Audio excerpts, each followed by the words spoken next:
तर नमस्कार मंडळी, कसे आहात तुम्ही सर्वजण? मित्रांनो, होळी जवळ आली आहे आणि आम्ही आज बनवतो आहे होळीला बांधण्यासाठी पापड्या. तुम्ही बघू शकता.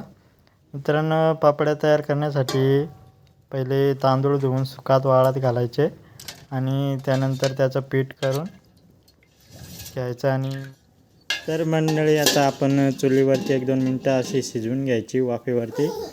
त्यानंतर आपल्याला पापडी काढण्यासाठी लागणार आहे तो मेन सुई आणि धागा. बघू शकता तुम्ही कसं काढून घेतो आहे ते.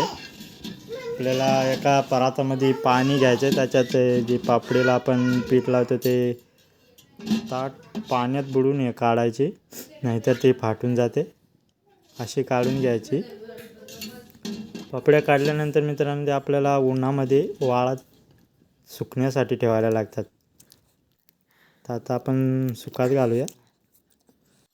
तर बघा मित्रांनो, या वाळून म्हणजे तयार झाल्यात अर्ध्या. तर त्या भाजून खायला पण मजा येते लय. तर आता होळीला बांधून होतील, त्या ज्या उरतील त्या भाजून खाऊन आम्ही. तर बघू शकता. आणि कशी व्हिडिओ वाटली कमेंटमध्ये सांगा तुम्ही.